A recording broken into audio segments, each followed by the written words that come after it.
Okay, so let us begin with our meditation before we jump straight into session number 3. Okay, so you can all just put your devices and everything down, keep your hands empty.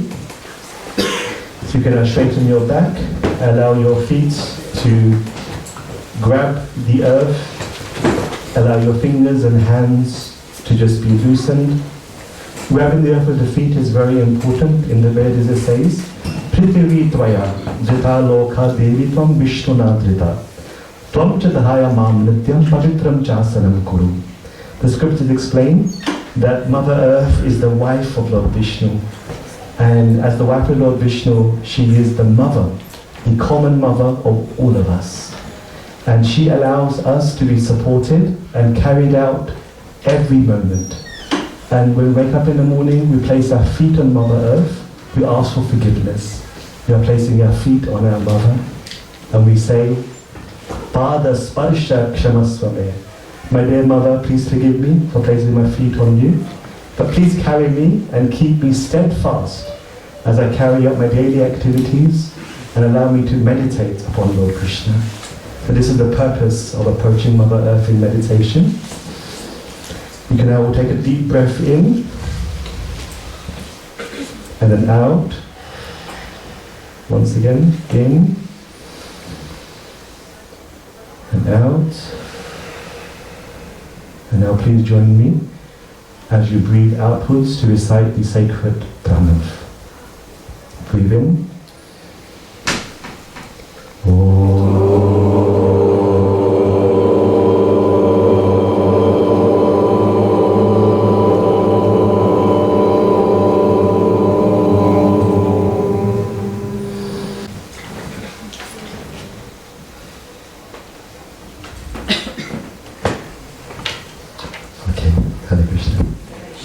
Start, isn't it? The Omkar. You all feel the vibration? Imagine it's the same vibration in the space, in the consciousness, in our bodies. Our blood is being pumped around the body by the pressure of the Omkar. The sound in the oceans. If you happen to walk outside at night time, when the stars are out, and you focus, you can hear the Omkar syllable. It's so beautiful. The more you recite Omkar, the more you're going to be able to perceive the sacred syllable throughout everywhere. And then at a certain stage, you start to feel the embrace of the Omkar as well. So please practice every day if you can. Daily routine allows then you to associate and access the different energies. Today we're going to read how Duryodhana, he mastered 3,000 mantras. And the 3,000 mantras were so he could destroy Bhim. And he said, the only way I'm able to have the power to destroy Bhim is by daily practice.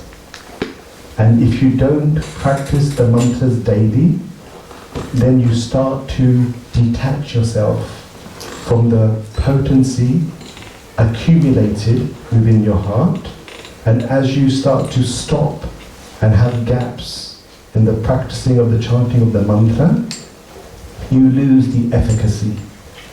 So when you start reciting a mantra, you have to continue reciting the mantra, otherwise the potency becomes lost and you have to start all over again.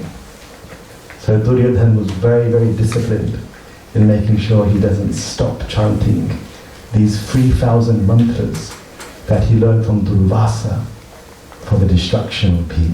So we're going to study that and speak about that in a moment. Okay, so the notes which I've done over here, I'm going to have to edit, spell check, and do all of those other things and before sending to you. So I will try to do it while I'm flying tonight or tomorrow morning, depending on what film is being shown on the plane. So priorities, you know. We like to have a balance. And then I'll send them out. I'll send them out some point during the week, okay? And then you can look. But today, we're also practicing the hearing process. The hearing process is very important The more we practice to memorize by hearing, the more it goes inside. I gave you the example on session 1 about the individual who had memorized the entire Yajurveda, my first guru, just by hearing. So try to practice by hearing, you'll find it's much better. And then the notes you'll be receiving anyway, so I will send them to you. For now, you can just focus on the sound and our discussion. Okay, and again, there is the Slido code. Thank you for putting that on the board. Feel free to write your questions on the Slido, and we will go through the answers and discussions from that a bit later. So we are now on case study number 6. And this is a really interesting case study number 6. And this is the tournament that Acharya Drona had asked Bhishma to set up after the boys had graduated. So we're going to study this particular tournament because in here you are going to get to see on how Duryodhan weaponized Karna. Duryodhan weaponized Karna and Karna fell for it. So we're going to see what their discussion, their samvad were, and this will also sow the seeds of the tension between the Dhritarashtras and the Pandavas. Sometimes I don't say the word Kauravas because the Pandavas were also Kauravas. Kauravas mean the descendants of Maharaj Kuru. That was 10 generations before. Generation number, anyone can remember? Maharaj Kuru's generation number? 35. And Pandu and Dhritarashtra? 45. So, Kauravas mean descendants of Maharaj Kuru. Okay, so let us begin. So, Drona, having asked Bhishma then asked his artisans to create a huge palace where spectators will come to witness the future princes of Hastinapur. And the plan was that in the great auditorium, the Kuru princes will all display their proficiencies gained over many years of study in Gurugram, which was previously called Gurgaon, the home of Acharya Drona.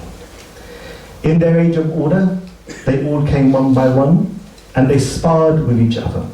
Yudhishthira sparred with Duryodhan, Bhim also sparred, and the remaining sons of Maharaj Dhritarashtra, Dusashan and everybody, they all were sparring. And everything was going very well until the final individual entered the tournament. And this was Arjun. The moment Arjun entered, there was a complete uproar. Why? As soon as Arjun entered, he didn't spar with anyone. He immediately touched water, sipped Archaman 3 times, and displayed amongst normal, ordinary citizens and subjects of Hastinapur the manifestation of fire through his arrows. He manifested the Agnyastra. Straight after that, he immediately then displayed his proficiency of manifesting water by invoking Varunastra. Then, without any delay, he immediately began to cause hurricanes of winds. These winds were so special that you could feel it, but nobody was being impacted. Nobody fell over, nobody flew into the air. This was a very unique type of tornado, and he manifested this by the Vayavastra. Then, in the middle of the day, he suddenly invoked huge amounts of dark clouds by invoking the Parjanyastra. And then, in front of everybody, in the space in the sky, he immediately manifested land. Imagine that. He opened up a portal, and from that portal, he created another dimension. And in that dimension, everyone saw the base of a country appear in front of them while turning their faces to the sky. And then he immediately manifested mountains by the Bhomena Astra and the Parvatena Astra.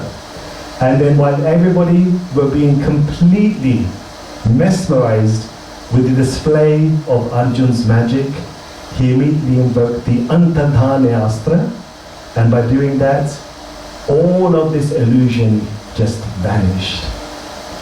The entire subjects were shocked to see how somebody was able to create so much magic which had power and ability within that. They were all very potent. And then, in front of everybody, Arjun then increased his height beyond the height of the auditorium. The auditorium had many people sitting down, and the height of the auditorium was hundreds and hundreds of meters tall. Arjun raised his height to the very top. He became gigantic, and with a click of his finger, he became the most smallest. And everyone saw Arjun raising his height up and down. Then he immediately transferred himself into the local chariot that was in the middle of the auditorium. And then with a click of finger, he came out of the chariot. And in this way, everybody were very happy to see the power of Prince Arjun. Then Dronacharya, he created an iron ball, and the iron ball began to run across the auditorium, and Arjun, using 5 arrows, he shot it into the mouth of the iron ball. 21 inside a cow horn which was swinging on a tree. And then he, using his arrows, he touched the legs of a local house fly. And again, using arrows, he touched the eyelashes of a bird that was going past the auditorium. So in this way, Arjun manifested great progress. I mention all these weapons because there's a very important point which we will be discussing in this case study that Madhvacharya explains the downside of displaying all of these various divine celestial weapons. There is a book called the Dhanurved. The Dhanurved explains the process by which, through austerities and by sadhana, the celestials behind these weapons manifest themselves. And once they manifest themselves, then they became subjected to the invocation at demand of the individual. So these weapons are actually different devatas, different celestials, who then assist the invoker in the purpose for which they've been invoked for. So Dhanurved is a really powerful book. You may know that this was the same book that Arjun had recited to Uttara when Abhimanyu was in the room. And this was the very same book that while Arjun was reciting to Uttara, she fell asleep.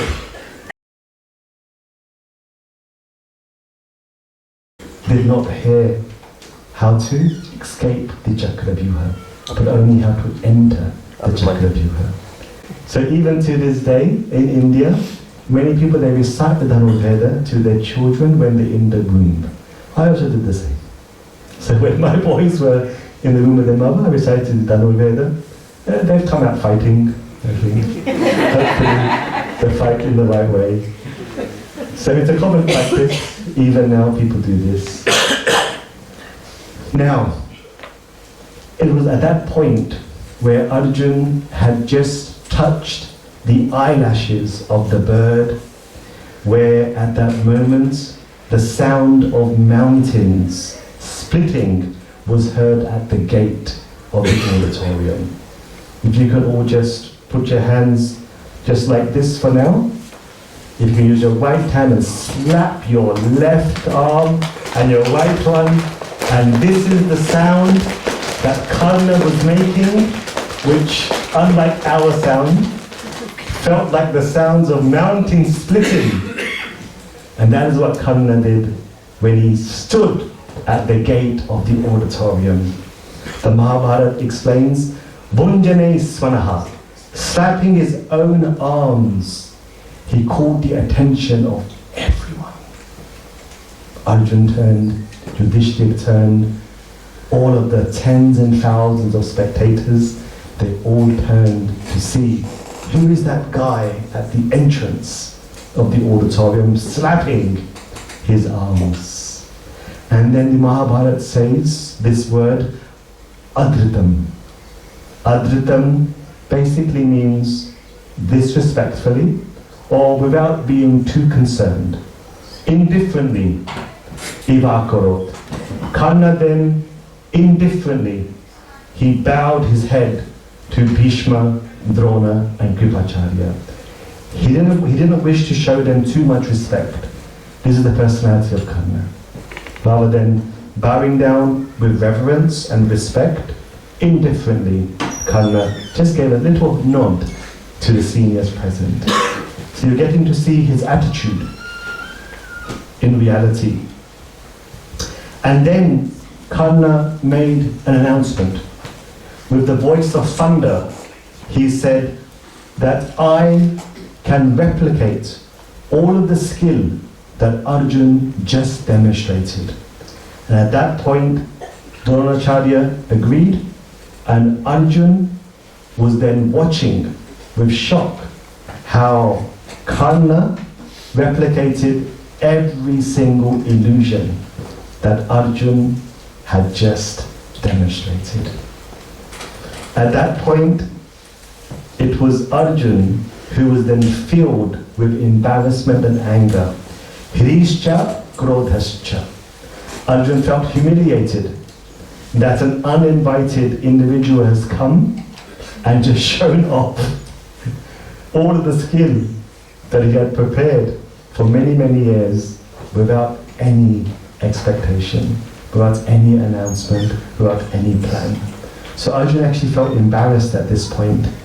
When Duryodhana saw that this guy has just walked in, embarrassing Arjun and replicating everything that he had learned, Duryodhana's great fortune awoke. Immediately, Duryodhana realized, this is my solution to all of my problems in life. Finally, a match for Arjun. Duryodhana immediately, he said, Swagata Mahabhaho, Dishtya, Prapto Simanada. Welcome, O mighty armed. I have achieved you by my very good fortune. This word, Dishtya, even Krishna uses it. It refers to destiny and great fortune.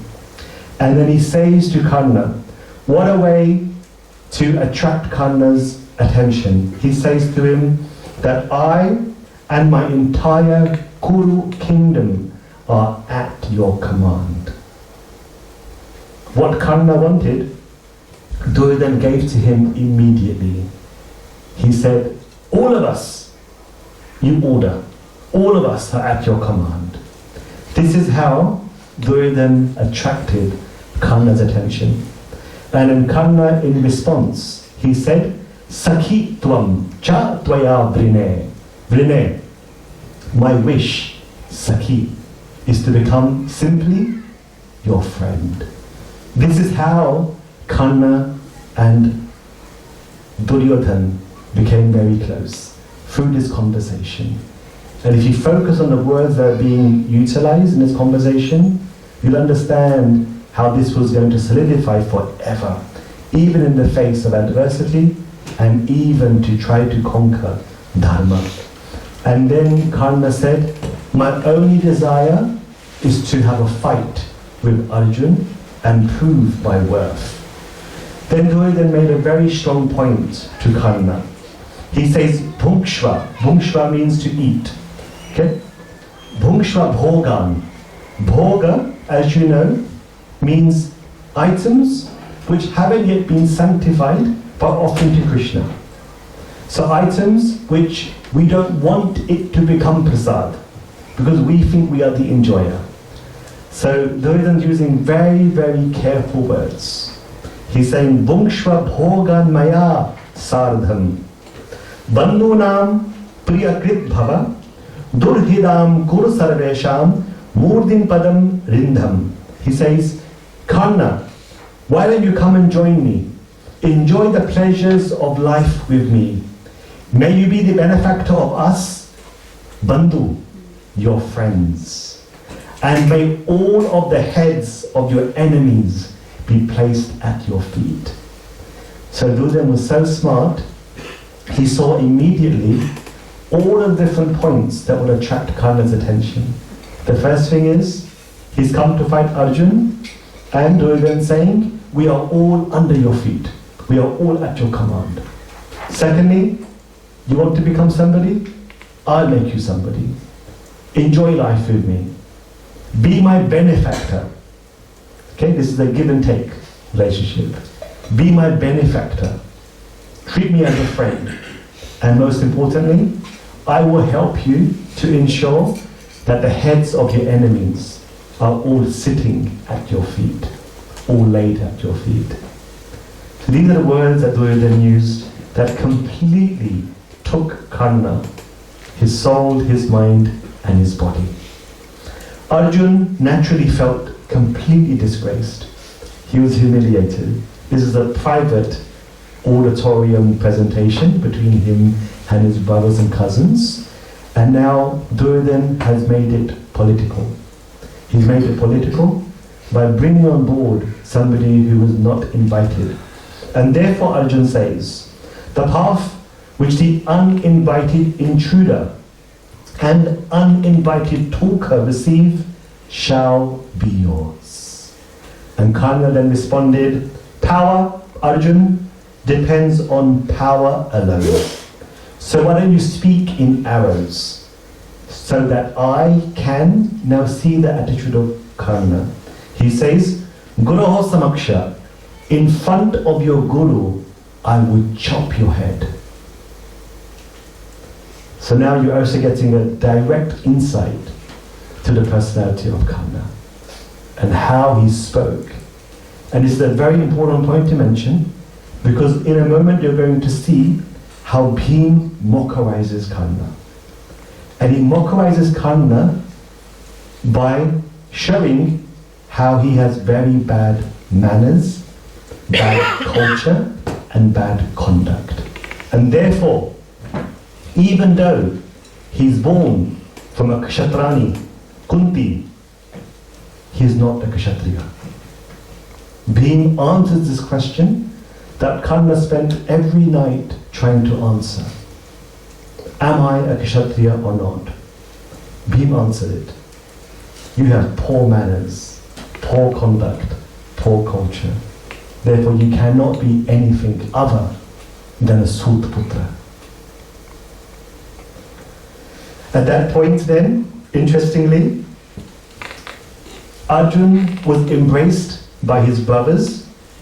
Bhishma, Kripacharya and Dronacharya stood beside Arjun, and in complete opposition, Karna was embraced by Duryodhana, and beside Karna stood Dusashin and the other 98 brothers. So you can see how different the two sides were. And then at that point, the fight was about to begin, and Indra and Surya manifested themselves in the sky. Indra created clouds, and Surya, he dispersed the clouds over Karna. What that meant was, Karna was unable to see Arjun. You see? The devatas got involved in the fight going on in earth. But their involvement was not advantage for Karna. At that point, even Arjun felt bad. He saw that he had become invisible by the clouds sent by his father, Indra. And Karna had become exposed because Surya had got rid of the clouds around Karna. So this was a very disadvantage for Karna. At that point, immediately, Suryadev realized his mistake, and the sun set. This was the only way to avoid a catastrophic end for Karna. In the middle of this, as expected, Mata Kunti, she just fainted. What else to do? She fainted, and then Vidur, he sprinkled water mixed with chandan over her face to wake her up. And when she woke up, this is the word that she thought of mentally. She said, Nanva Padyata Kinchana. Kunti, she was unable to do anything. She saw her two sons about to enter a duel, but she was unable to do anything. How was she explaining in society, in public, where the whole family have gathered? Gandhari is there, everybody is there, all the subjects. How will she prove that as a 13-year-old she gave birth to Karna and the father is Surya? It's a very complicated situation. There's also a lot of respect that we give for elders like Bhishma. Therefore Kunti was very confused. She wasn't outspoken. You find that in the Vedic culture, this whole element of respect, it's so at the forefront of people. For example, you'd be surprised to know that unlike what the films and maybe many books show, would you believe that Draupadi, she never ever compromised her respect to others? An example is given by Vyas. When Dusashan entered her chamber in Hastinapur to drag Draupadi into the assembly, she never raised her voice. She never screamed. She never shouted. Instead, Vyas says the words Manda. Manda means softly spoke. She very softly said to Dusashan, "You wretch." And then her sentence, which we'll share in session 4. And then when she entered the assembly, and she then began to speak to Bhishma, Drona, and the elders, she never ever raised her voice. She never ever shouted. She never ever screamed. She cried, she had her head down, but she spoke very respectfully, Manda, in very soft tone. That is the power of Draupadi. That is the power of culture. Dharmo rakshati rakshitaha. If you breach dharma, even in those situations where it can save your life, you will have consequences. And we're going to read about that. Draupadi never ever compromised. Madhvacharya calls it Bhagavad Dharma. We're going to read some verses later on. Everyone breached Bhagavad Dharma. From Arjun to Vidur to Yudhishthir to Balaram. Everyone at some point breached Bhagavad Dharma. And we're going to read those verses, I think, in the next case study. But Bhim and Draupadi, they never ever breached Bhagavad Dharma. They never ever compromised the integrity of their devotional attachment to Krishna. So it's amazing, huh? Draupadi never raised her voice, let alone scream. That is the true power of an individual, where they can always remain controlled and never let others get the best of them. And it was in that mood that she was able to get Krishna to manifest the sari of Shri Radharani. And we'll discuss that in session 4. If you scream and shout and take control, Krishna would never help you, because you're now taking the assistance of other energies such as Krodh, Lobh, etc. These are also personified individuals. You have a choice. Become anger, take shelter of anger personified, or remain controlled and be shelter of Krishna. So Draupadi will show this a bit later on. This is why Kunti remains silent, because of her culture. Then Kripacharya, he then mentioned at this point that Karna, please be introduced to who this Arjun is. It's very important that you understand who this person is. Kripacharya then explained Arjun's lineage. And then he explained that as Kshatriyas, Vritakula, they don't fight with any ordinary person. We have soldiers, foot soldiers, that fight with equal ranks of individuals. So now you need to tell us who you are. At that point, Karna became ashamed because he knew that he cannot produce a lineage and speak of a lineage which will equate himself to Arjun and therefore compromise his ability to fight. It was at that point that Duryodhana crowned him king of Angaraj. And he said that if it means that Karna, simply by becoming a king, becomes equal to Arjun, then I grant him the state of Bihar, Angladesh. And then Duryodhana immediately got his priests together, they formed an Abhishek, and they anointed him as king of Angladesh. Then Duryodhana said, now he's able to fight with Arjun as an equal.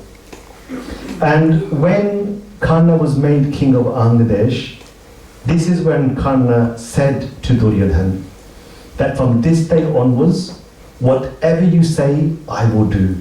Karta hyasyami tatha nipa. By giving Karna Angladesh at a time where he was very embarrassed by the question of Kripacharya, it was at that time that Karna, from his emotion, made this vow. That from now onwards, whatever you say, Duryodhana, I shall do. And Duryodhana, being very smart, simply said, friendship. All I want is your friendship. And then as two souls madly in love, the beautiful story of Karna and Duryodhana embracing each other. Long lost brothers, forever.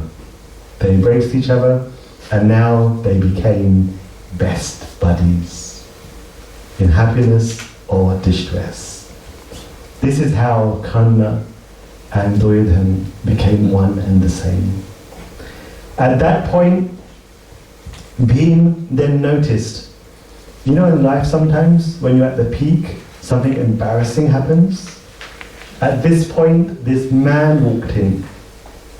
His clothes were tatty. His clothes were loose. There was nothing clean about this person. He was in rags. And he had a stick.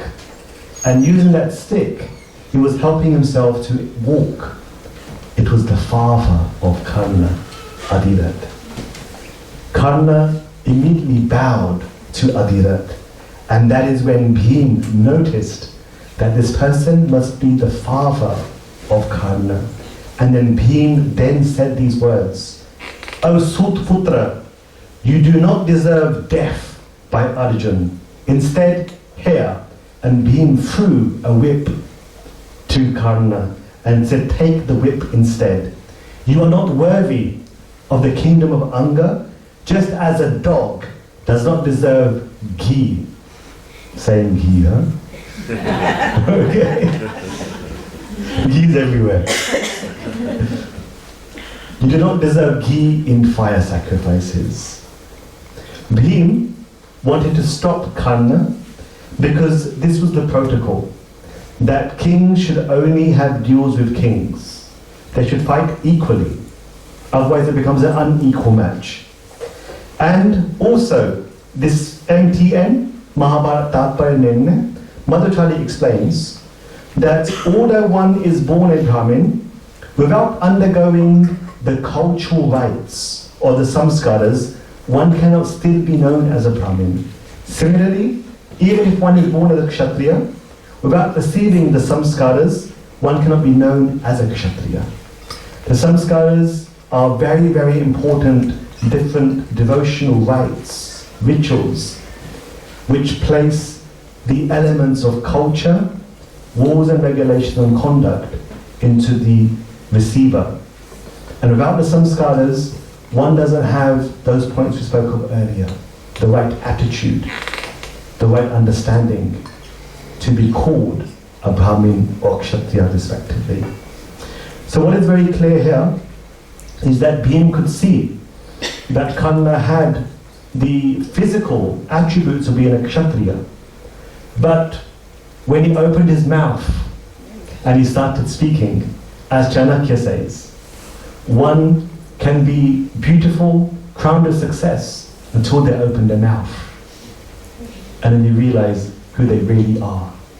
So Bhim saw that he looks like a Kshatriya, but he's definitely not a Kshatriya because of his mannerisms, his choice of words, his attitude, his lack of respect for elders, the way he entered the tournament, the fact that he's befriending Duryodhana.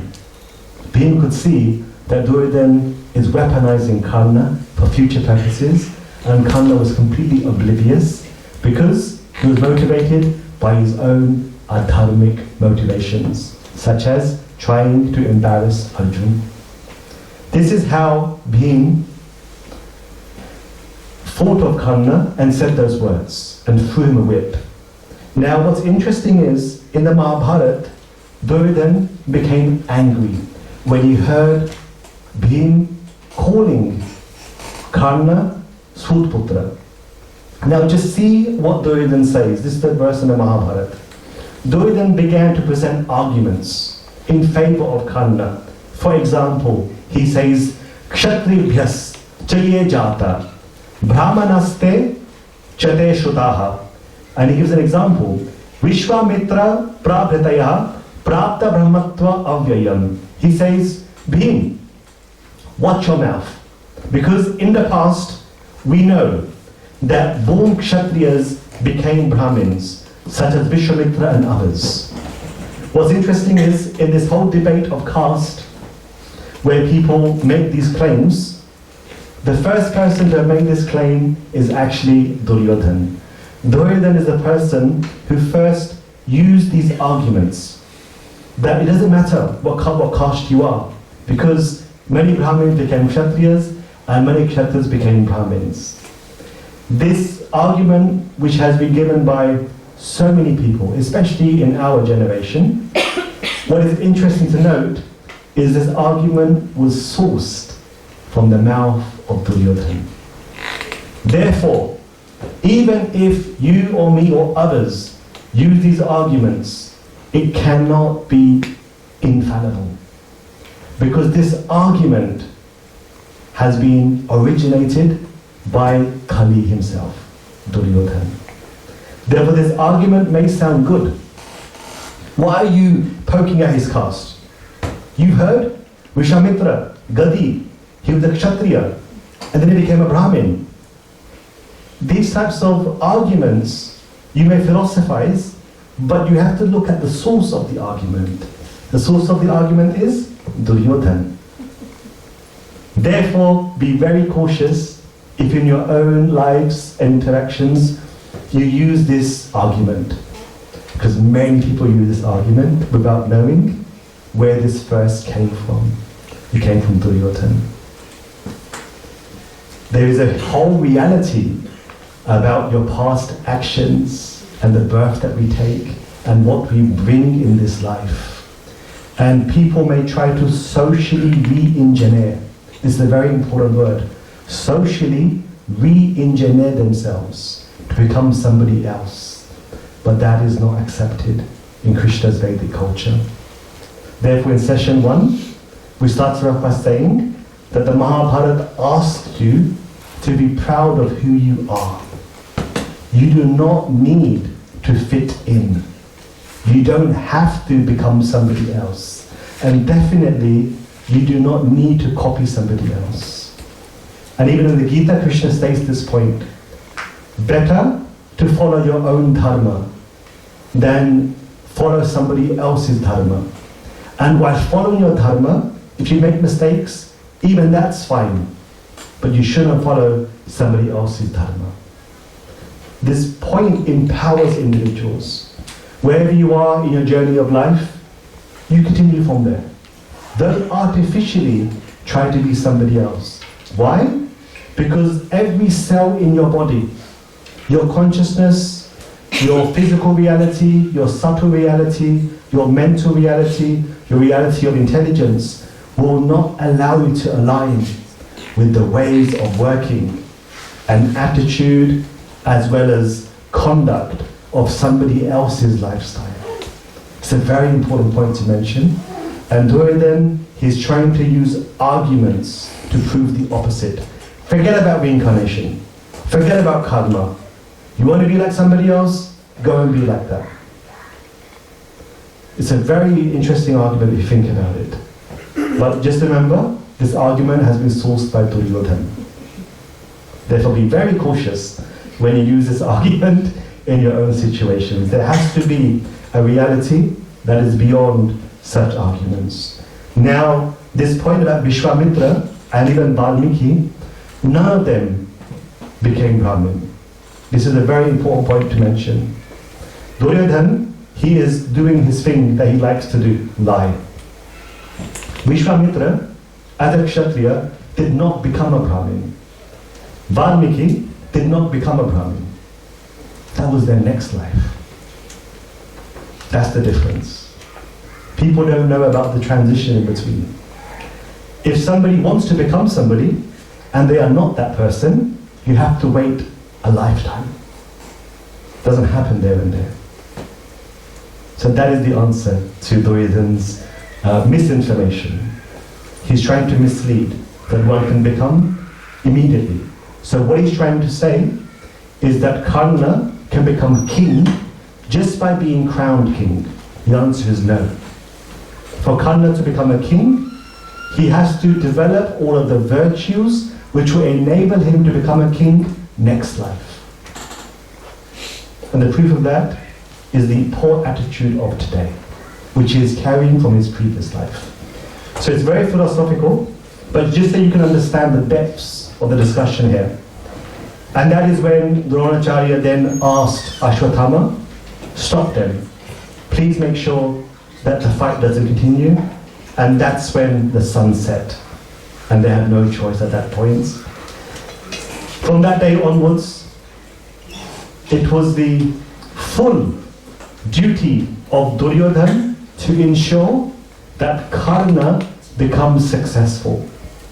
And when Bhim saw that Duryodhana is now completely obsessed with Karna, that is when Bhim became closer to Arjuna.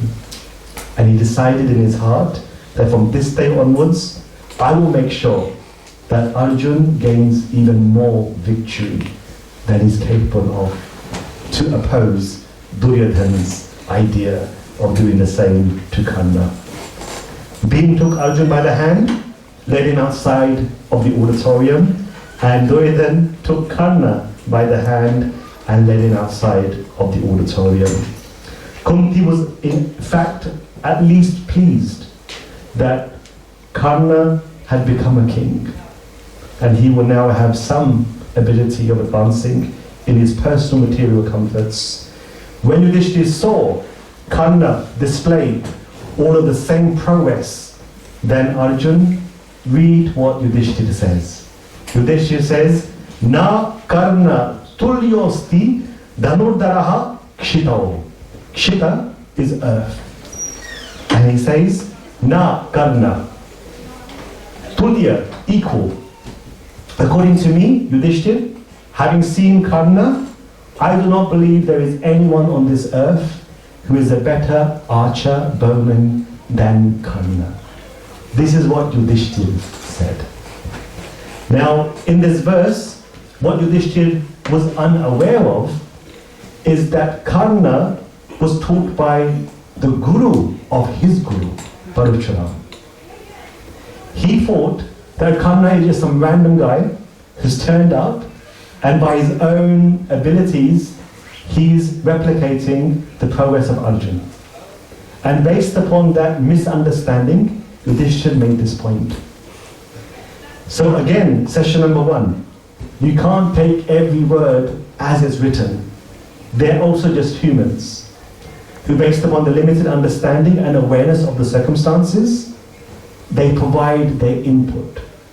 Not every word in the scriptures is absolute. It depends on who is saying it, and that also is based upon their limitations of understanding the scenario and the individual. Now, please now hear what Madhvacharya has to say about all of this. This is a very interesting point which I would like you to focus on for a few moments. Now, in chapter 18 of the commentary on the Mahabharata, Madhvacharya explains that Bhim, he was actually more advanced in the use of the celestial weapons that Arjun and Karna had displayed. However, Bhim did not believe that the use of divine weapons is superior. Just because Karna and Arjun showed their proficiency in invoking divine weapons, Bhim saying, it's not important. It doesn't make you better. Why? Because it requires favors from the devatas. And the moment you start to invoke and play with devatas, you immediately go against Shuddh Bhagavad Dharma, Bhakti, pure devotion to God. Nahi Bhagavato Dharma. Bhim therefore never ever invoked divine weapons.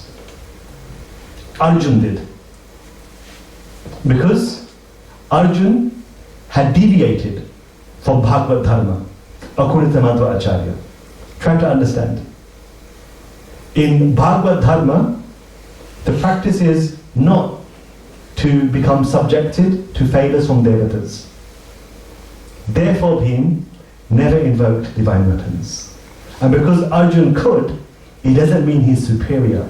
In fact, it shows that he worshipped demigods and received favors from them. Madhvacharya explains, the worship of Vishnu is for acquiring divine knowledge and devotion to please Lord Hari and nothing else. Jnana Bhakti Hare Striptim Vina Vishnu Api Kvachit. It's very, very easy and clear to understand that when you worship Krishna, there's no need of anything else. No need of any favors from any celestials. And therefore Bhim never ever bowed to any devata. Madhvacharya explains, it is very far from worshipping and invoking celestials to gain fruitive results by using their weapons. Bhim, for this reason, never ever contemplated the use of divyastras.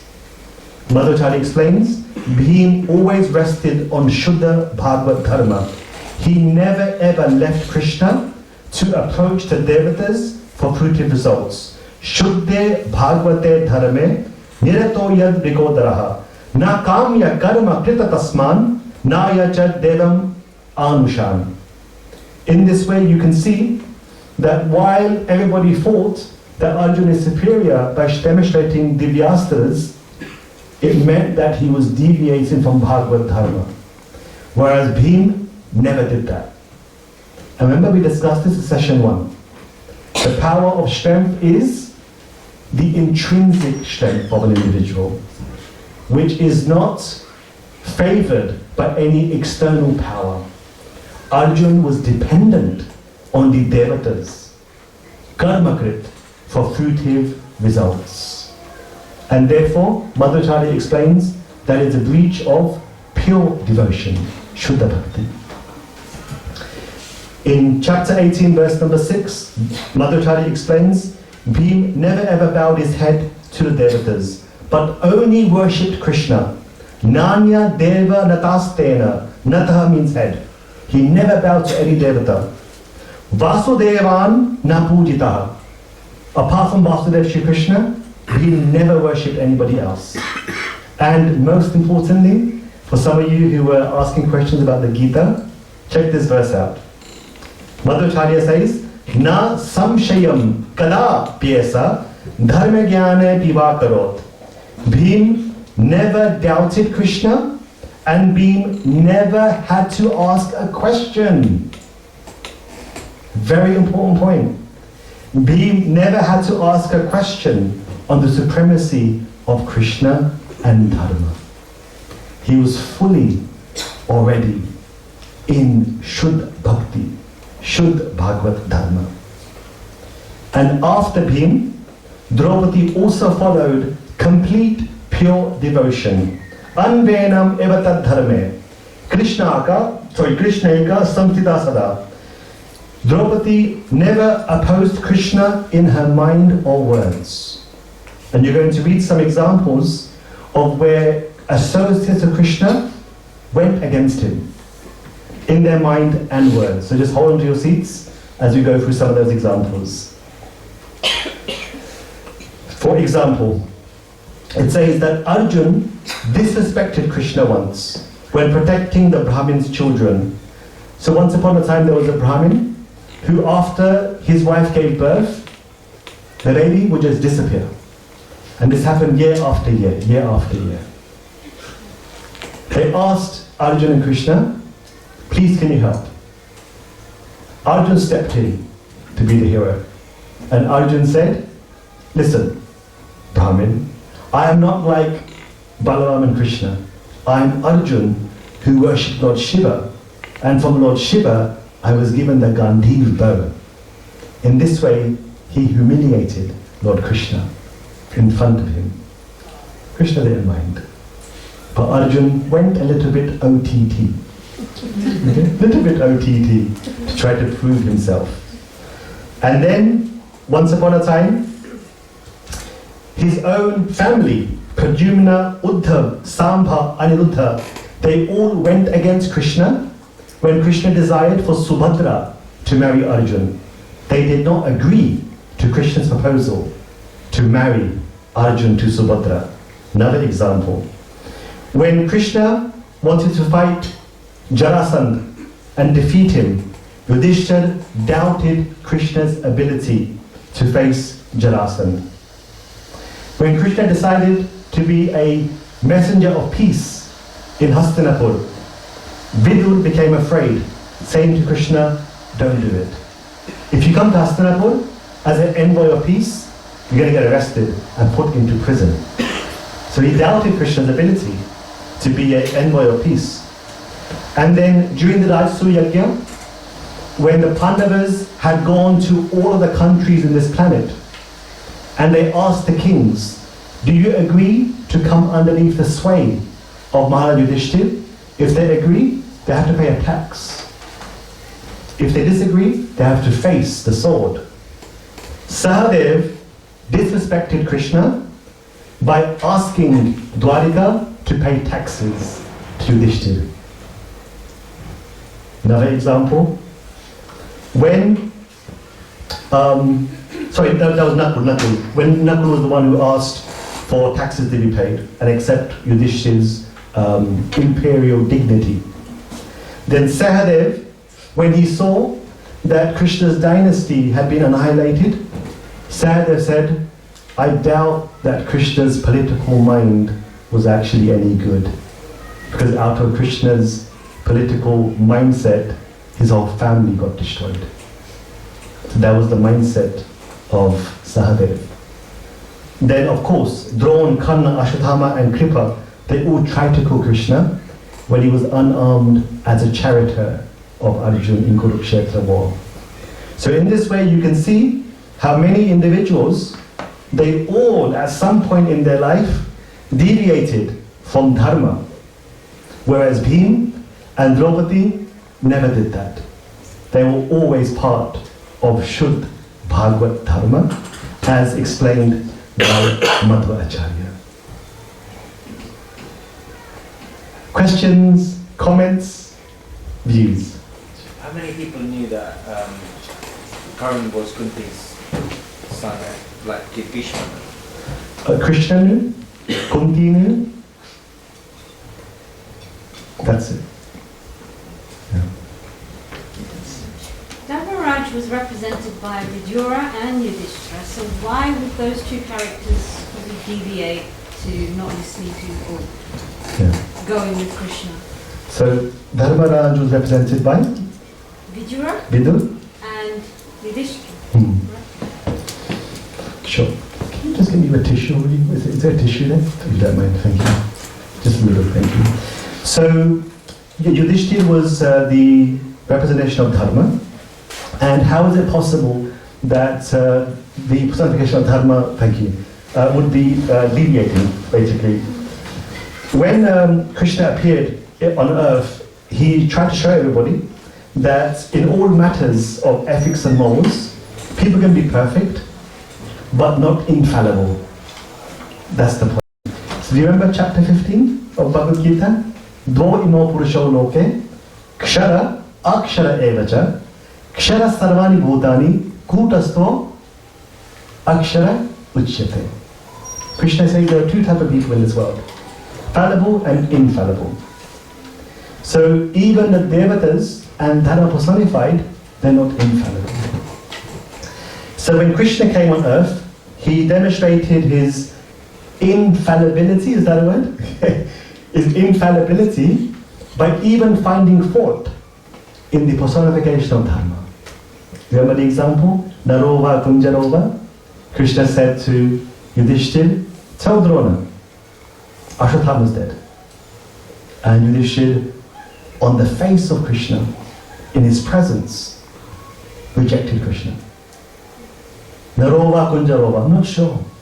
Maybe an elephant, maybe Nara. So it's good to be on Krishna's side. You can never go wrong. Is that okay? Yeah. Thank you. Bhagavatam says that Dharma Sakshat Bhagavat Pranitam. Dharma himself bows to Krishna. So Krishna is superior than Dharma. Bhagavatam Srinivas? Srinivas? Bhagavatam verse, right? First canto. Dharmam to Sakshat Bhagavat Pranitam. Yeah. The point about celestial weapons is important, isn't it? Can you see?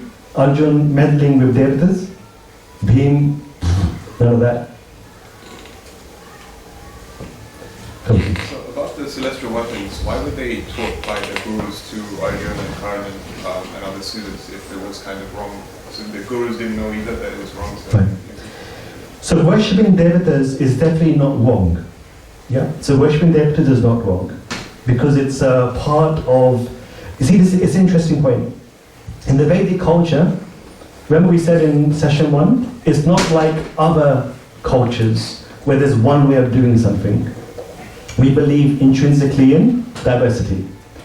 Because souls all over the universe have evolved spiritually material completely uniquely.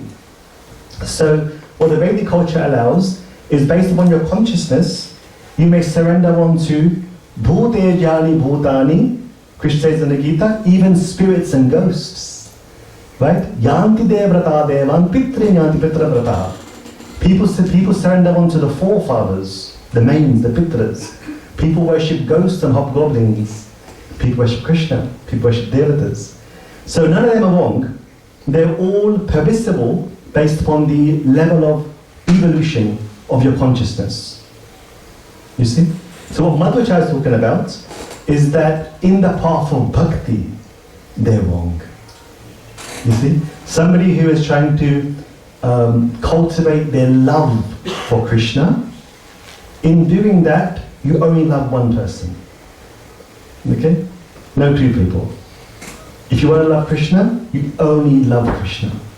You don't give your love to anybody else. Because you love Krishna, you love everybody else. But differently. It is not the same. The love for Krishna, no one else should receive. You should have special love for Krishna, and everybody else, little bit different, but not the same. Is that okay? Yeah, one more question. Did everybody know that Krishna was an incarnation of Lord Vishnu, or did some people doubt it? That's a very good question. So what everyone saw was Krishna according to their spiritual advancement. So for those who are not spiritually advanced, they saw Krishna as someone who's just absolutely beautiful, really handsome, very attractive. Others saw Krishna as somebody who's just so full of knowledge. Then others saw people saw Krishna as someone who's very, very strong, very, very powerful. So you know the 6 different opulences Krishna has. People saw that to different degrees. And And then what happened was, those who were devoted to Krishna, they saw Krishna as the original personality of Godhead. And many people, they were unable to appreciate who Krishna is, because Krishna is a personality that comes very rarely. For example, many people assumed that Krishna is an incarnation of Vishnu, like so many people say. But if you read the Bhagavad Gita, Krishna says, that's no big deal. Adityanam aham Vishnu. Vishnu is one of my incarnations. Same way, Rudranam Shankaraschasmi. Lord Shiva is one of my incarnations. And he gives a whole list. So not many people understood the supreme position of Lord Krishna. Aham adirehi devanam maharishinam cha sarvasha. Aham, I, first person singular. Adi, origin, he devanam, plural. I am the origin of all the gods. Even all the sages, maharishinam cha sarvasha.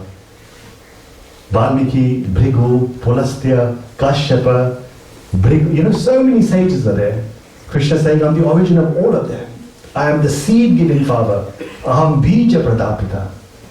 We spoke about the verse, Agni verse, from the first verse of the Rig Veda. Krishna says, Aham Agni, Aham Hutam. I am Agni. Swadaham, Aham Aushadam, Mandroham, Aham Evajyam, Aham Agni, Aham Hutam. I am the mantras of a yajna. I am the offering of a yajna. I am the fire himself. So people didn't know this. Therefore Krishna spoke all of this. And when he spoke this, Bhim heard, Bhim knew, Draupadi knew, Bhishma did not know. And Bhishma heard, Drona heard. So many people were understanding this for the first time. Does that answer your question? So not many people knew Krishna as Vidur was a pure devotee. But even in pure devotion, there are still differences. See, there's no such thing as everybody's just one. Like there's a label, pure devotee, everyone has to be like this. It doesn't exist. Everyone has their own personalities, everyone's very different. And therefore, even Vidur as a pure devotee doubted Krishna's ability. Don't come to Hastinapur. They're going to imprison you. I don't want to see you in prison. He really believed Krishna would become imprisoned, despite loving Krishna. Krishna's thinking, do you know what I did to Kans? Okay, thank you for that question. There's a question at the, yes. When Krishna recited the Bhagavad Gita to Arjuna, could everybody on both sides of the battlefield hear him? Or was it just for the benefit of Arjuna and Sanjaya? Yeah. So when he recited it, Bhim heard, Yudhishthir heard, Bhishma heard, Drona heard, Kripa heard, Kripacharya, and the Devatas heard. Why didn't everybody hear? Why was this consciousness? Yeah. So firstly, they were completely not interested. It's like, you're wasting time. Ready to fight. It's like 28 minutes had gone by. It was a 28-minute conversation. It wasn't a long conversation. Still, they were thinking, Arjun, Senayor Ubayor Madhya, he's taken his chariot in the middle. I wonder why. Maybe he's about to run away. And then they just started, checking their clothes and looking in the mirror, making themselves, look good for the fight. And you don't know where they're going to appear on Instagram or YouTube. They have their own versions of it. Some people write about them. So 28 minutes wasn't too long, about 25, 28 minutes. So people weren't interested, number one. Secondly, Vayu, who is Bhima, he did not carry the message to all of the people as well. Only carried to the individuals that were ready, somebody said consciousness, right? That were ready to receive and interested to hear Krishna's message. Does that answer your question? Yes. Hare Krishna. Hare Krishna. So, Bhagavad Gita says, and a lot of other scriptures also say that Krishna is avatari of all the avatars, as you just mentioned. That Krishna says, I am the Vishnu.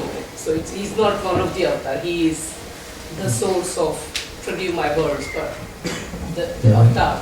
So then why even in our own Hindu culture, in Hindu religion, you see other forms of God, if I may say, being classed as Paramatma, Yeah. Purushottama. One example could be like one of the biggest Hindu religion followers follow Swaminarayan Bhagwan, Sure. which is also Krishna's form. But why do, when you read their scriptures, I just read out of curiosity for knowledge, why do they say that that form is the main form and main, basically they call exactly like the way Krishna describes himself. Yeah. Can you help me to Of understand, course. please? So you see, the first beautiful part of the Vedic culture is that there are different degrees of worship. Yeah. So for example, we are called Manushyas. Then there are other living entities called Gandharvas. Then there's another living entity called Kinnar. Yeah. Then there's, we know, Rakshasas, Asuras. Then there's the Devatas. So sorry to use this word, and please forgive me, Devatas, but Devatas are a little bit like aliens. They're a bit like aliens, okay, if I can use that word, right? And they have UFOs and things like that, okay? So just if you're very interested. So what happens is that human nature is that when you see somebody superior than you, you then humble yourself, especially if there's a give and take situation. So in that context, based upon one's inclination and needs, bless you, people have made individuals who are not Krishna as their God. You see? So people do that quite naturally. So for example, if there's a magician in India who does some tricks and you feel that they're superior than you, you may then worship them as God. And like we see in the Mahabharata, all of the different passages are based upon the understanding of the speaker, which, as we've demonstrated many, many times, that they are not always completely correct. You're going to see in case study number 8, where Lord Shiva makes a statement, and the statement is completely fine. There's nothing wrong in the statement, but he lied. And as a result, he got cursed by Brahma to be born as Ashwatthama. So Devatas lie in scripture. We're going to see that. So therefore you have to see who is saying those things. So short answer is, based upon people's evolution of consciousness, they accept certain individuals to be God. And in our faith, in our dharma, we don't criticize them because we accept everybody's on a certain journey, certain level. And simultaneously, there are people who are on a level where they can receive Bhagavad Gita. And therefore, at that level, there are standards to follow, so you don't deviate. At the same time, Prabhupada wanted to give people the opportunity to jump, or if I can use the word, punch above their waist a little bit, and give them the opportunity to elevate themselves sooner than later. And therefore, he shared Bhagavad Gita more widely than potentially a lot of people's capacity. And he made the Gita much more easier to digest, so that those who potentially are not destined to understand Bhagavad Gita can start to understand and begin the spiritual life. So that's obviously a unique power of Srila Prabhupada. So does that help for now? Yeah? Okay, thank you so much. Yes, Prabhuji. Roman, isn't it? Roman? Yeah. You know the Romans were in the Gita as well? Sorry. Yeah, the Romans. They fought in the Gita as well. It's a very nice name for them. I'll share that with you later on. Yes. Just a quick question. So you were mentioning how Bhima was speaking against Karna, like his misbehavior. Yes. And I was wondering, in that process, Bhima was also using quite strong language. And you were also mentioning how respect to others is very important. So I'm just wondering, isn't that also considered like a misbehavior in one sense, speaking so strongly against someone?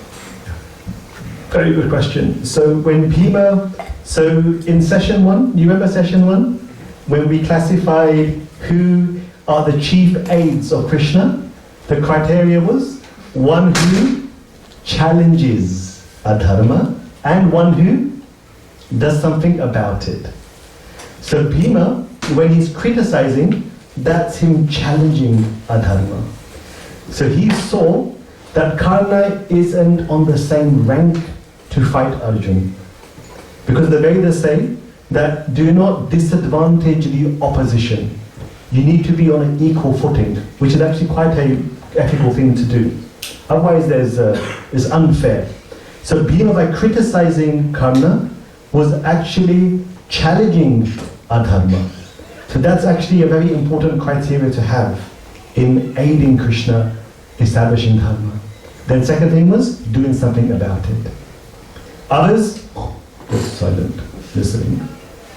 Bhima, always challenging. Break your head, rip your chest open, this and that, burn your hand. He told Yudhishthira. When Yudhishthira, from his hands, had staked Draupadi, he said, I'm going to burn your hands.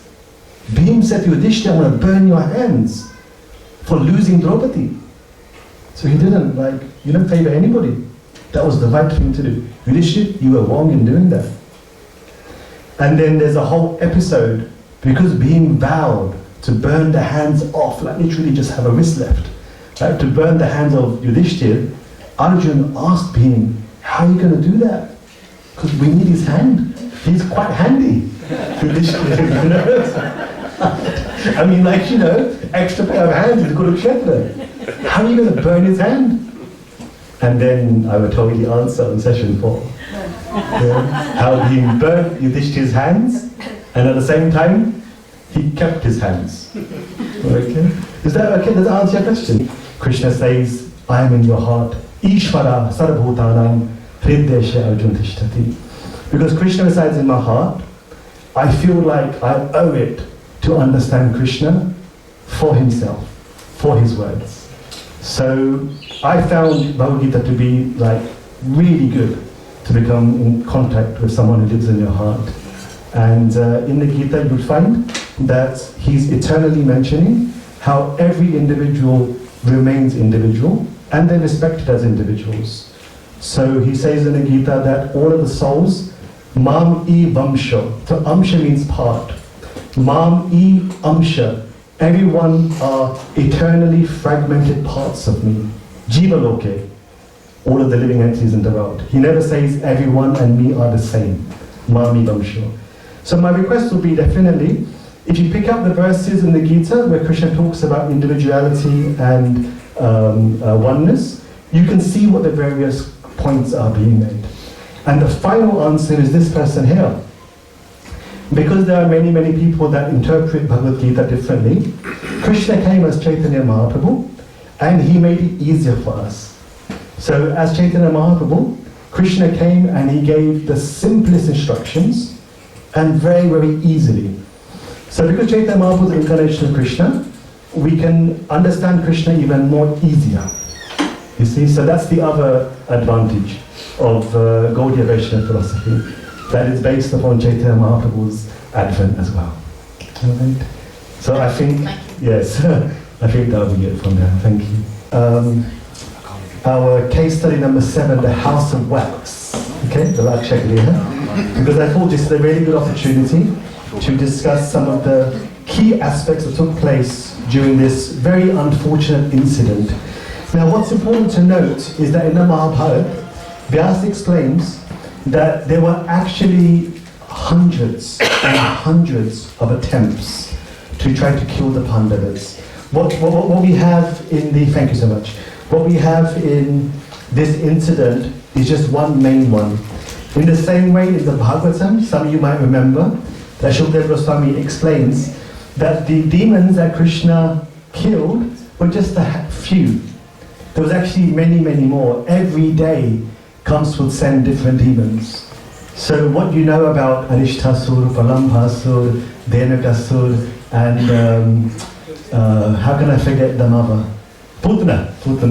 These were just, I respect mothers, you see.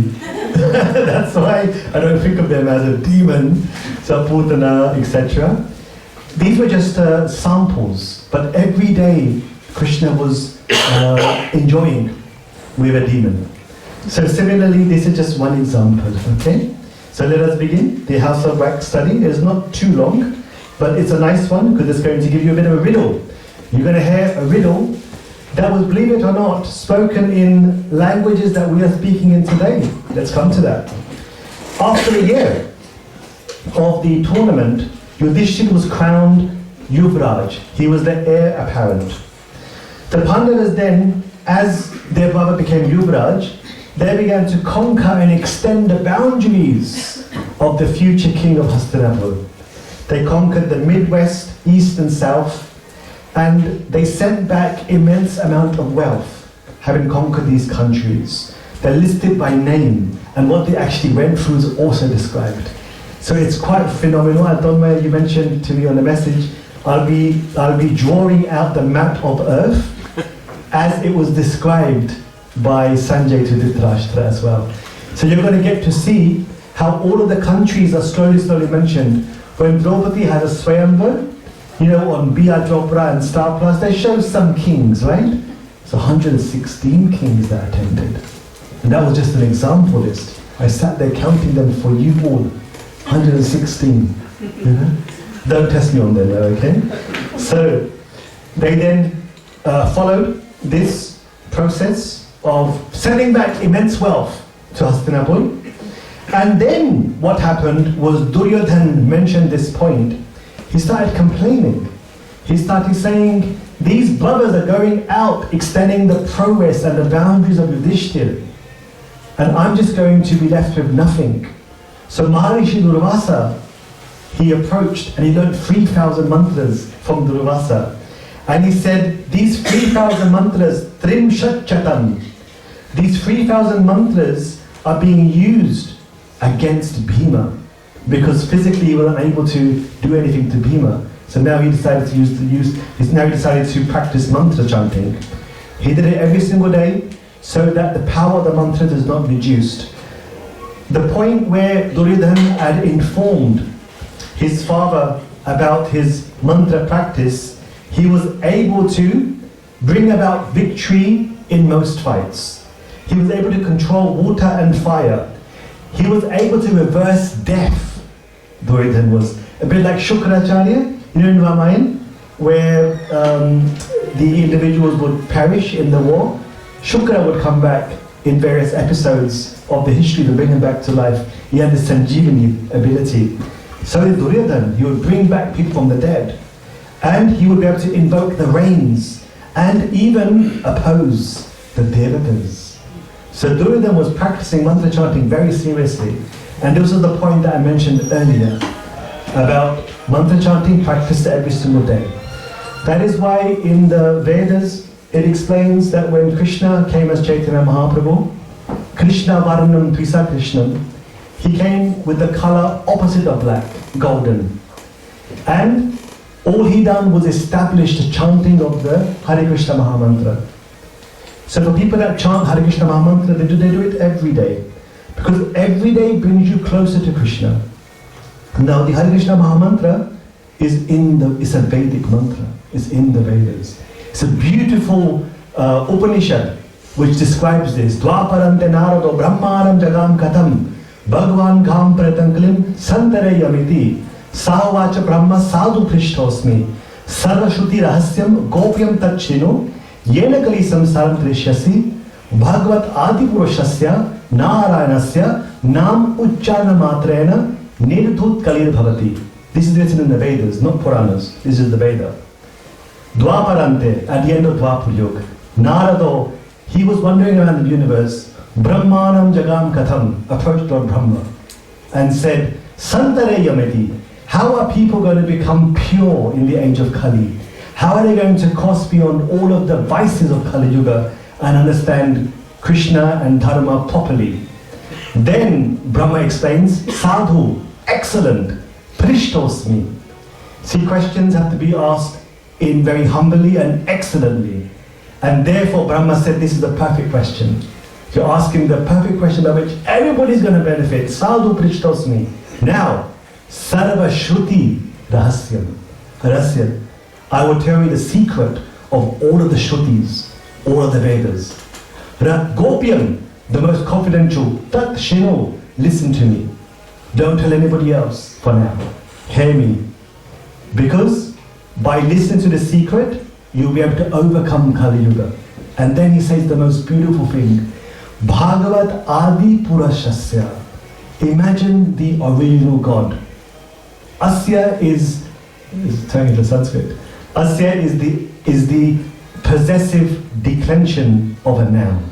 Asya means of. Bhagavad Adi Purush Asya. Narayan Asya. The origin of Narayana. The origin of the original God. Nam Uchcharana Matrena. Chant his name. Don't chant Narayan's name. Don't chant God's name. Chant the origin of God. Can you imagine that concept? Bhagavad Adi Purush Asya. Bhagavad, Bhagavan, Adi means origin. Purush, the person. Asya. Narayan Asya. Don't chant God's name. Chant He who is the origin of God.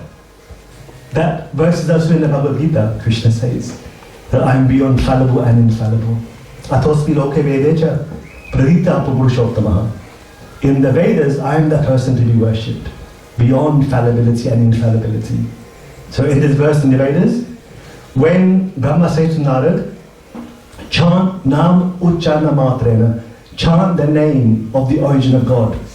Narad says, what are you talking about? You know, Narada Punah Papricha, Tannam Kimiti. Narad again asked, Punah Papricha, again asked, what are you talking about? How can you chant the name of the origin of God? Katham, Tannam Kimiti, what is that name? Hiranyagarbha Vacha, Hare Krishna, Krishna Krishna, Hare Hare, Hare Ram, Ram Ram, Hare Hare. Iti Shadoshakam Nam Nam, Kali Kalmeshanashanam, Nataha Parataro Upaya, Sarve Vedeshu Drishyati. Brahma says, by chanting these 16 words, Hare Krishna, Krishna Krishna, Hare Hare, Hare Ram, Ram Ram, Hare Hare, Iti Sho Dashakam. Sho, Shat means 6, Dash means 10, 16. Nam, repeatedly. Kali, Kalmeshanashanam. In Kali Yuga, all of the vices and negative influences you can be freed from. Nataha, no ever, Paratara, Upaya. There's no better solution of a medicine than this, because all the Vedas, Sarve Vedeshu Drishyati. The conclusion, the meaning of all of the Vedas is to chant the Hare Krishna Maha Mantra, written in the Yajurveda, spoken by Lord Brahma. And that should be chanted every single day. Nam Nam. So beautiful, isn't it? So nice. This mantra we chant is in the Vedas. It's the conclusion of all. You don't have to read any scriptures. Just chant Maha Mantra and it will all come to you. Because it's the conclusion of the scriptures. This is what Brahma says. And Duryodhan, he was practicing other mantras, but same discipline, because he wanted to conquer Bhima. Dhritarashtra's mind suddenly became poisoned. We have to get rid of the Pandavas and their mother, Kunti. This is the first time where Dhritarashtra crossed the limit. Even his Bhabishi, right, younger Bhabi, Pandu was his younger brother. Dhritarashtra, we have to get rid of Kunti and the Pandavas. And then he asked his minister, Kanika, for some advice. And Kanika said, look, Dhritarashtra, you're the king. You have to protect your own. Forget about your brother. Dhritarashtra said, Maharaj Pandu, you don't understand. He was so close to me. Pandu, he wouldn't sleep without asking permission. He would wake up before I woke up. Pandu, if there were any complaints coming, he would solve those complaints before coming to Dhritarashtra. He would eat after Dhritarashtra. Pandu was so subservient to Dhritarashtra. He was always, my brother is everything. Therefore Dhritarashtra always had a lot of love for the children of Pandu. But all of that vanished because of association acts like a reflection. He spoke to Kanika, and Kanika destroyed his love of his younger brother. You know that happens in life sometimes. Others come in and interfere in your most dearest relationships. Got to protect them really carefully. Dhritarashtra chose to ask the wrong person, his minister, and all of his love for his brother finished. When Pandu was asked to become the king, because they said Dhritarashtra can't see, Pandu said, no way. I'm the servant of my brother. I ain't going to become king. No way, that's not going to happen. And then they forced Pandu to become the king of Hastinapur. And he always said to his brother, you're king, I'm just in name only. I'm your eyes, he said. Dhritarashtra, I'm your eyes. You sit, enjoy it. I'm your eyes, I will go and do things that you can't do because you're blind. So they had a loving relationship, you can understand? All destroyed in one moment. Me, I, me and mine. Aham mameti. I will protect whatever is mine and not worry about others. And then he agreed, let us massacre Pandavas and Kunti. And then, of course, they spoke to Karna and Shakuni, and they decided we would entice the Pandavas to go and attend the worship and ceremony and festival of Pashupatinath, Lord Shiva. It is not explained what festival that is. It could either be Shivratri, or it could be some other festival of Lord Shiva that we now do not know about. Okay, so there's that possibility as well. So they invited the Pandavas to the palace, the assembly, and then the ministers started speaking about Maharaj Dhritarashtra. In Varnavat, they're going to celebrate the Pashupati ceremony. What do you think of that? And having heard this, Yudhishthira Maharaj became inclined to himself attend the festival of Pashupatinath. And then Yudhishthira asked permission from Drona and Dhritarashtra, and they were all very happy to give permission for them to go to Varnavat. At that point, Duryodhana asked one of his close associates, Purochan, who was an architect. And he asked Purochan, some of you may know, there was a demon on the side of Ravan called Prahast. Prahast, you may have heard of that name. Prahast came back as Purochan. Prahasta tried to set up Ram and Lakshman to be slain, and the same Prahast was Purochan doing the same activity. And we're going to hear in a moment what happened to him. Purochan was asked, make a quadrangle palace, a beautiful square palace, but make the walls of hemp, resin and other inflammable materials. Mix a little earth with ghee, oil, fat and wax, and plaster it on the walls. And then, when the Pandavas are sleeping, light the palace on fire.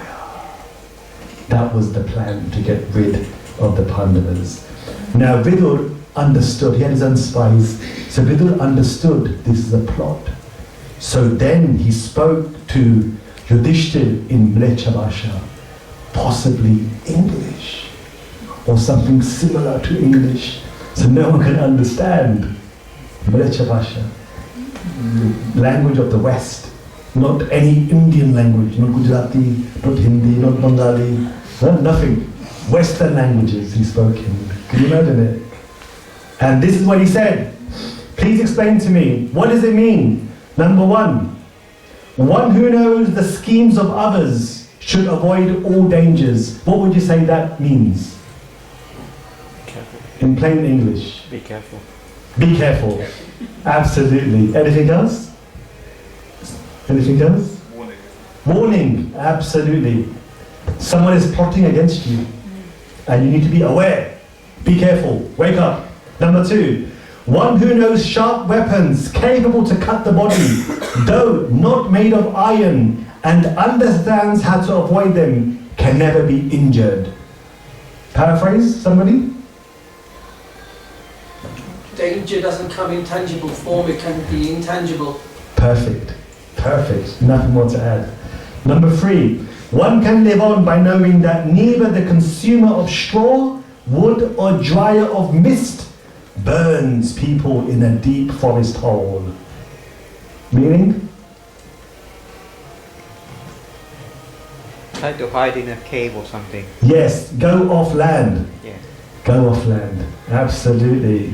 Number four, one should always be alert, since a blind person has no knowledge of direction and cannot acquire prosperity with no firmness. Meaning? To judge. Warning. Yes. Please. Just a signal, a sign that this is the Dhritarashtra's plot. Absolutely, absolutely. And you were saying? Same.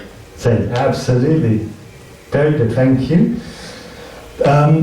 Number 5, one who has a weapon not made of iron and originated by the enemy can escape by making his home like a hole of a jackal, which means? Same thing. Yeah. Yes, make a tunnel, absolutely. And number 6, the last one.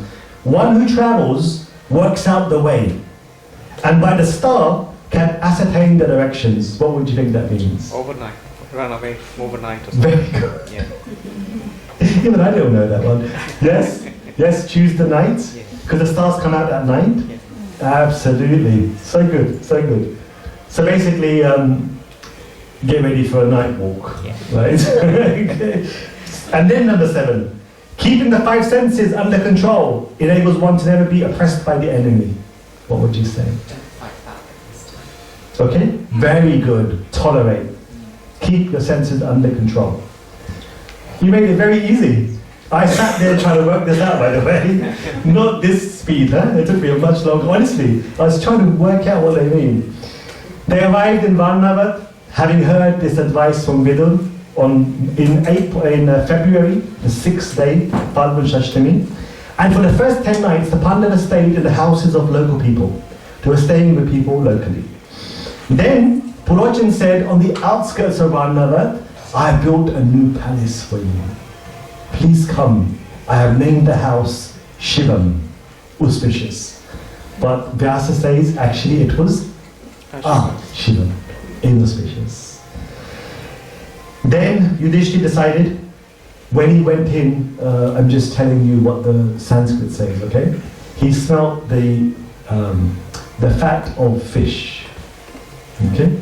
So this was the first thing he smelt. These are all from these are none of my words. These are all from the Sanskrit.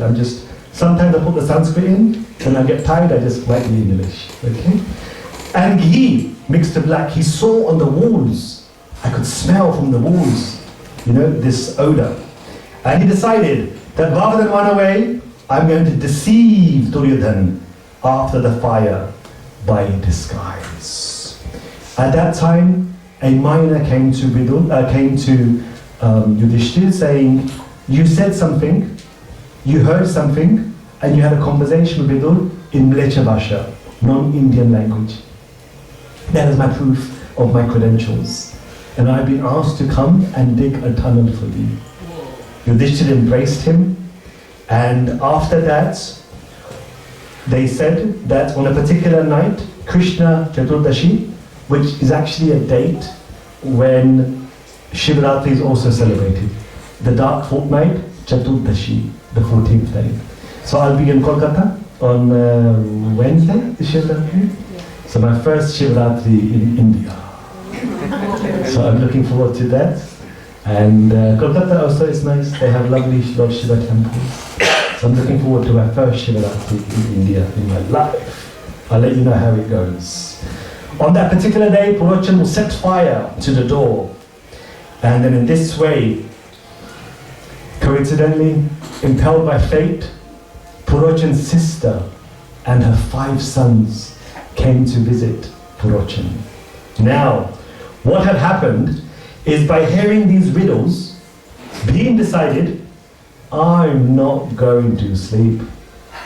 And every day, Purochan was waiting. When is he going to sleep? When is he going to... Bhim was like... Sometimes he would walk past Purochan at night time. Sometimes Bhim at night time would make noises to tell him, I am up. Sometimes he wouldn't let Purochan sleep. On purpose. So the date when the fire was to be lit passed. A whole year went by. Bhim was up every night. Purochan, he had severe, what is that disease? Insomnia? Purochan was unable to sleep in the day, even though being up the whole night.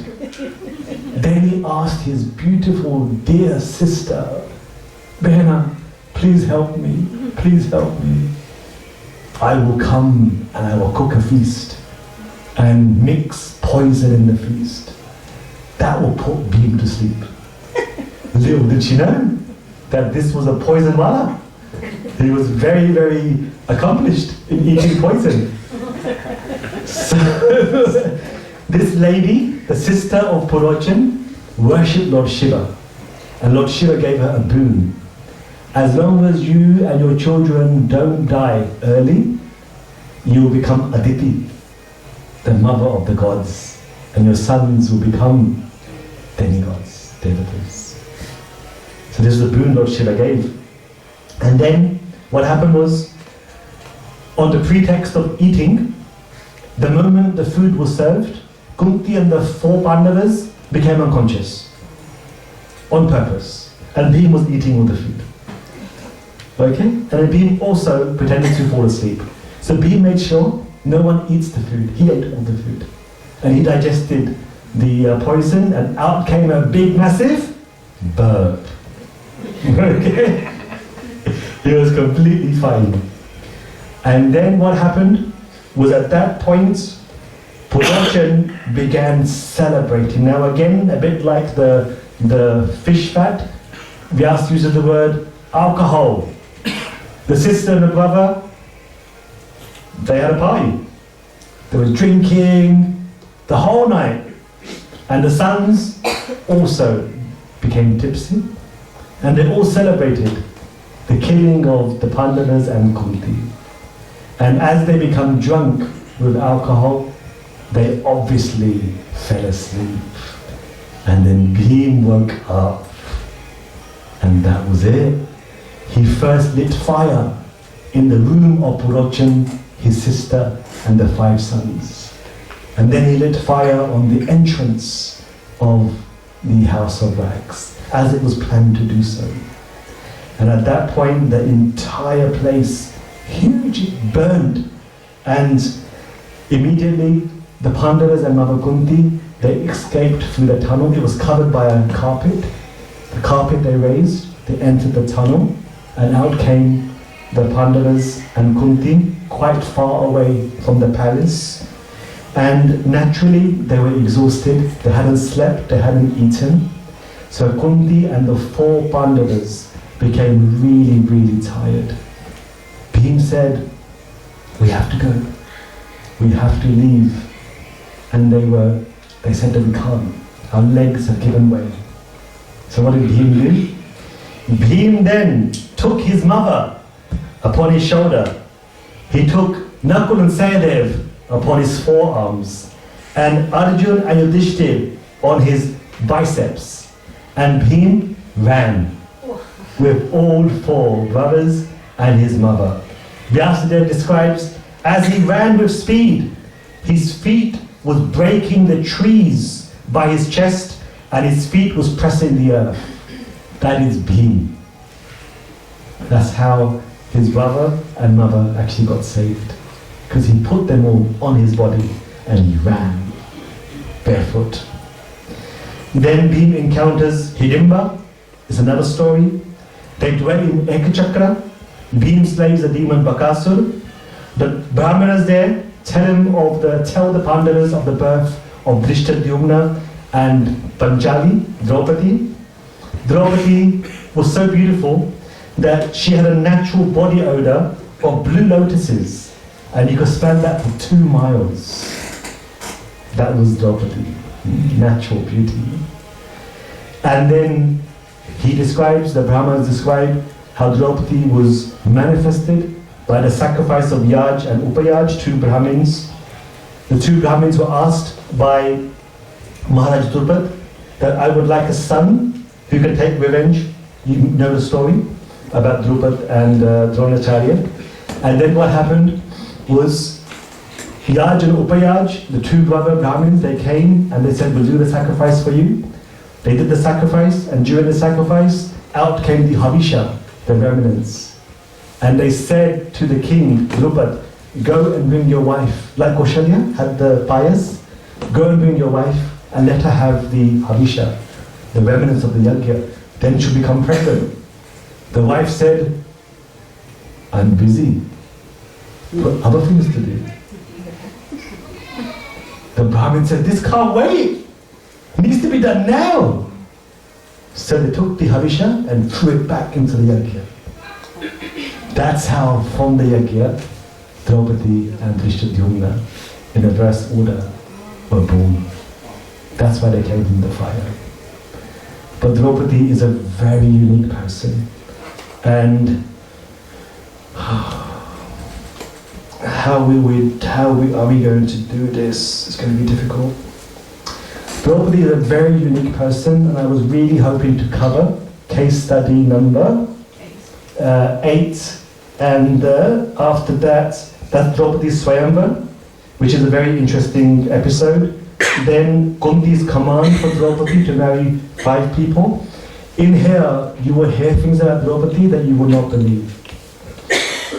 I don't want to spoil it, but there were 5 different stories that took place due to which Draupadi married 5 different people. And when you hear about how she did that and what was involved, you're going to be so happy. Because it's incredible information. You will not believe how Draupadi came to be and how she married 5 people. It's a very detailed situation. I'll show you, for example.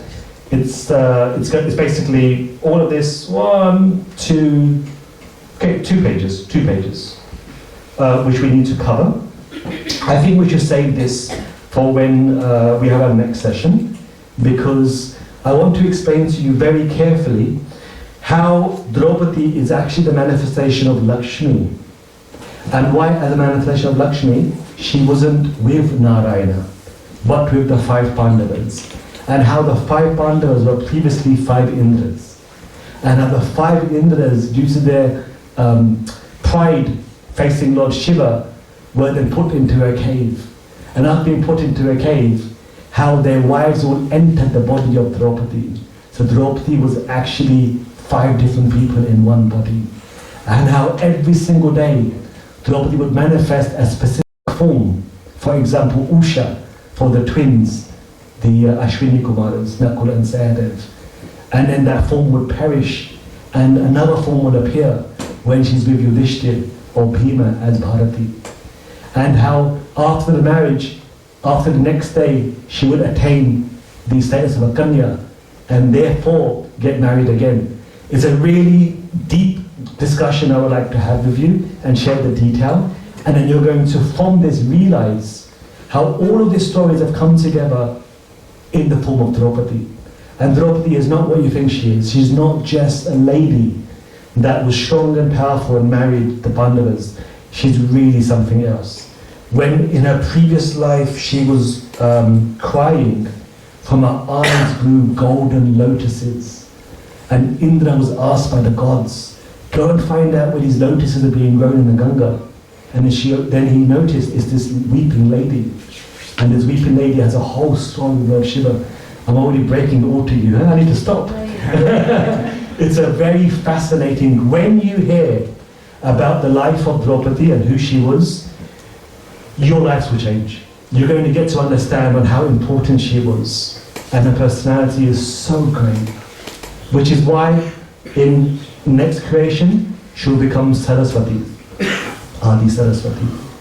So I'm very sorry that we didn't get to finish off the sessions. It means that I have a little bit of less work to do in preparation for session number 4.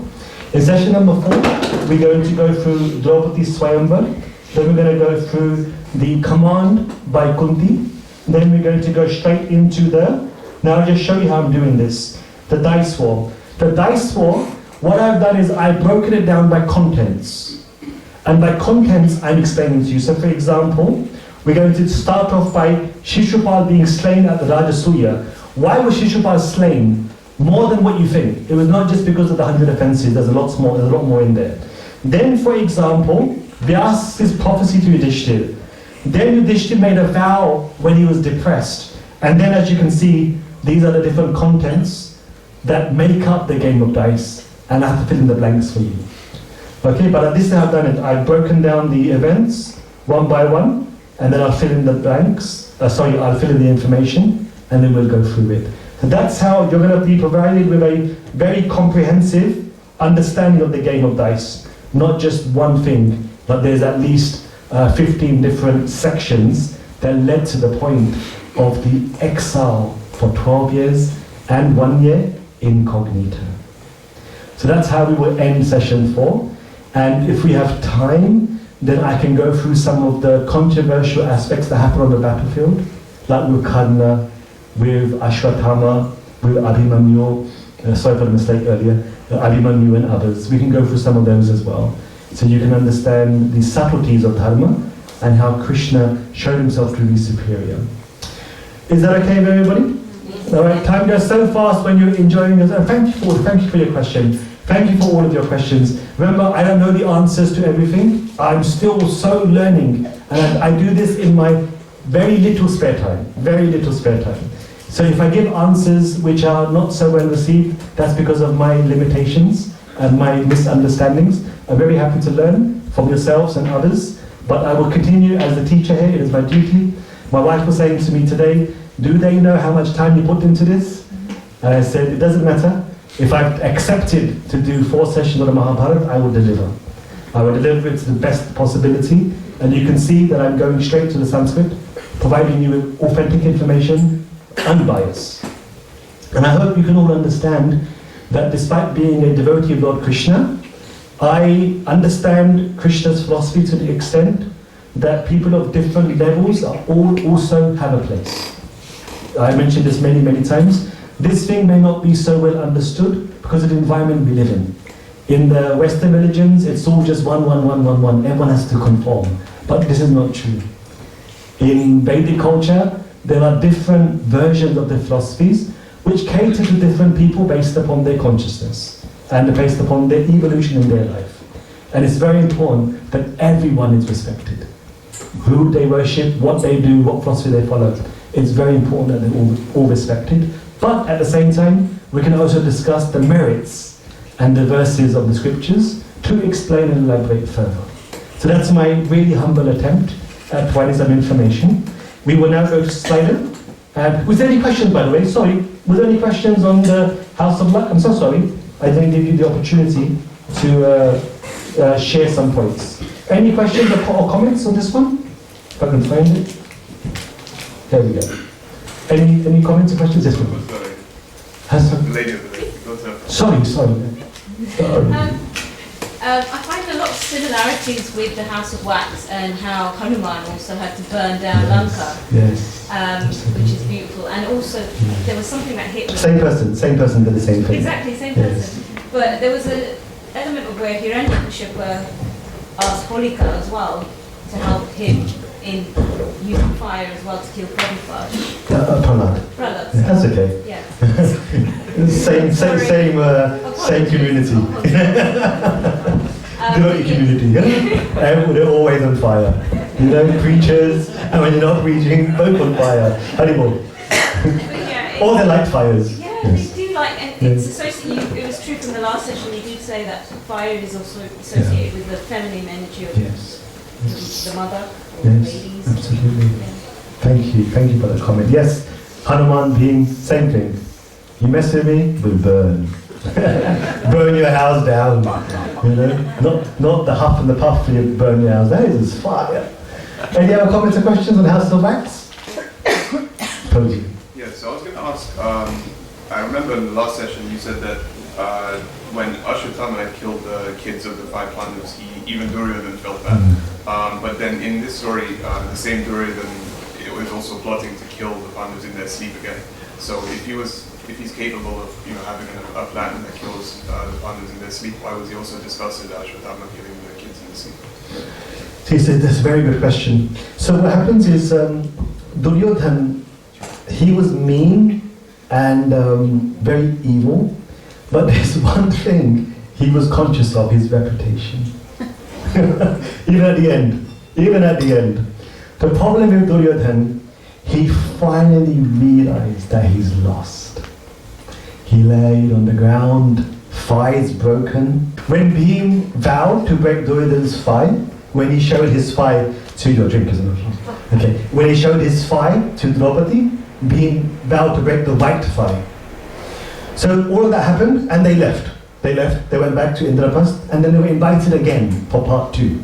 You know about this? They were invited again to gamble. It wasn't just the once, happened twice. Wow. So when they came back, that is when the wager was, whoever loses goes to exile. So as they were, I can demonstrate this. Okay? And Bhima, he ran back to Hastinapur in the palace, and he opened the door of the court, and he shouted out to Duryodhana, oh, by the way, I'll be taking a vow to break your left thigh as well. And then Bhim closed the door, and they just looked at each other. Where did that come from?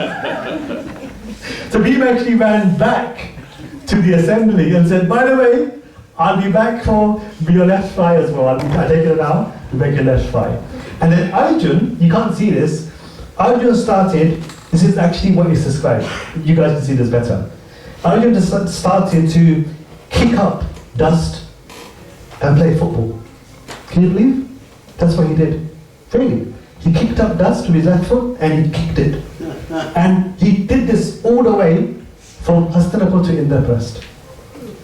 Vyasa explains, his kicking up dust and kicking it with his right is indicative of all of the arrows that he'll be firing to perish the Kauravas, the Dhritarashtra's. Now, Nakul and Sahadev, they covered their faces while they were walking because they were so beautiful. They didn't want the subjects of Hastinapur to see their beauty. So they covered their faces. You can only see my beauty if I like you. But today, I don't like you. Because of you, we're going to be exiled for 12 years, 1 year incognito. So people would come to see the Pandavas just to get a glimpse of Nakul and Sahadev. And they hid that, so no one can see their faces. So, to answer your question, thank you. So, it's very interesting how things were done. So then what happened was, when Duryodhana realized that he's lost, he wanted to make sure that his reputation at least doesn't become negative. If he had won, his plan was to rewrite history. You heard of this? It is the winners who write history. So Duryodhana wanted to rewrite history, all of the different situations to make him look good. But he had now realized that he's finished. And what Ashwatthama had done would have completely wrecked his reputation. Therefore, he chastised Ashwatthama. Even while I'm dying, don't you see the point? You know, we need to now try to look good, and you messed up my reputation even at death. Therefore, he chastised Ashwatthama for that reason.